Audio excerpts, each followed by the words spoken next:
This last week is a week to remember. This last week is a week that historians of the future will look back upon and say the course of American political history began to change then, because this last week was the week that Rand Paul declared that he is a candidate for president.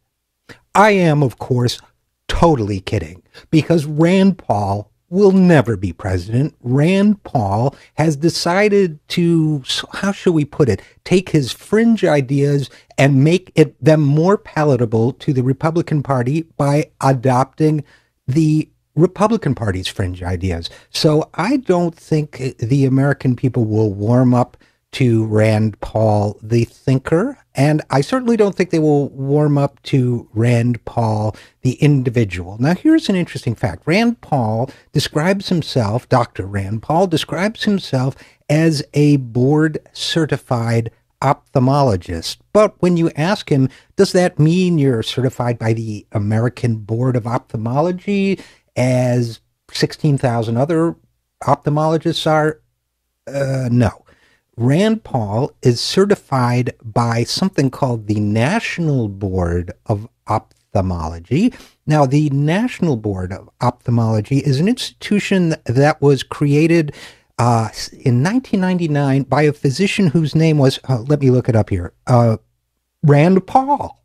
So Rand Paul, after leaving medical school, created an institution and became the first quote-unquote board-certified ophthalmologist. So he has certified himself. And since then, according to reports, Rand Paul's board has certified a grand total of 6 other ophthalmologists. Now, somewhere along the line, this libertarian, you're not the boss of me psychology that Rand Paul is so well known for got him thinking, I reject all sorts of government shackles like the American Board of Ophthalmology, which is not a government institution. It is run by other doctors. Board certification consists of certification by boards of doctors, not government boards. But if you want to get around the rules, if you don't want to show you're particularly good at a particular specialty, for example, I would imagine that creating your own organization is pretty much the way to go. Now, I will admit there was a moment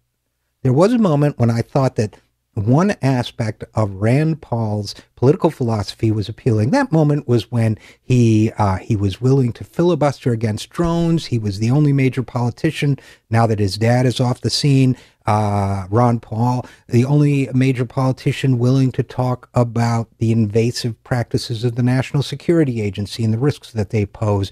Courageous in that area, resisting drones, filibustering against drones. Courageous in that area, talking about stepping down from the machinery of war that is guiding so much of our foreign policy.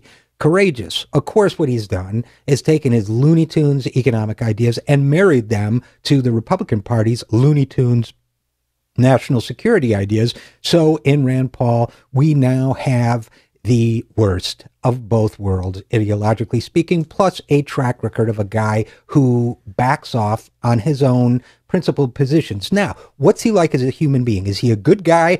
Well, it so happens that I am board certified in jerkology, and that is because I have founded an institution called the National Board of Jerkology, which has certified me as expert to make an assessment in this area. So we have some footage, some audio, also from the past week, of Rand Paul being interviewed by Savannah Guthrie, and we'll just kind of analyze with my board certification in jerkology. We'll analyze his Now, bear in mind, this is a guy who has been argumentative and bossy and arrogant with women before. Now, that may have been an aberration.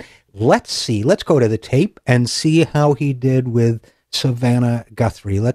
Can we hear that tape, Pete?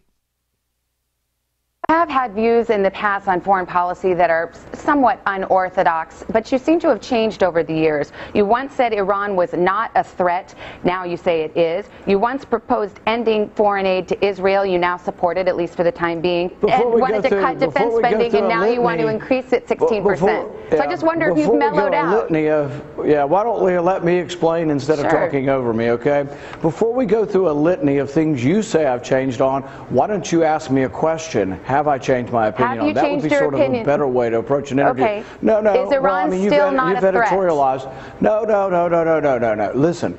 You've editorialized. Let me answer a question. You ask a question and you say, have your views changed, instead of editorializing and saying my views have changed. Okay, now I have been, while we listen to that audio, conferring with my colleagues, my fellow board-certified jerkologists, and we say jerk.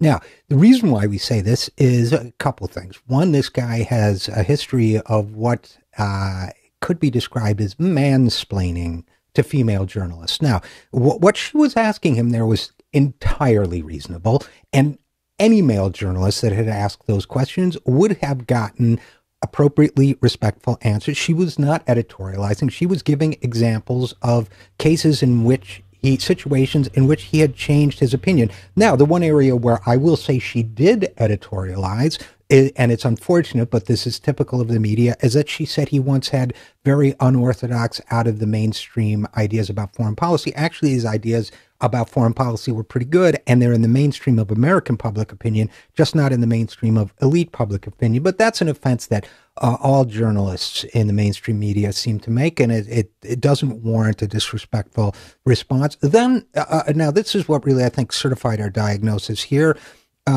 She was not done with her question. She was documenting what she meant. She was saying, you said this in 1 year, you said that in 1 year. He interrupted her and then complained that she was talking over him.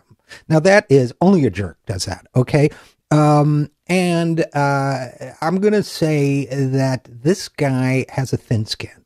I'm going to say, I'm a board-certified dermatologist, I'm a national board of dermatology. So I'm going to diagnose this guy with thin-skinness, and I think this is getting to be a consistent pattern, probably a little bit of a gender issue, arrogance, and I do not think the course of American history has been changed this week by the announcement that Rand Paul will run. Now, I was hoping that as a candidate up on the stage in the debates with his fellow Republicans, he would do what his father did and at least talk some common sense about foreign policy. But it's going to be crazy all down the line. And I don't know for sure who the Republican candidate will be in 2016, but I'm willing to bet right now it will not be Dr. Rand Paul of the National Board of Ophthalmology. I'm Richard RJ Eskow, and this is The Zero Hour.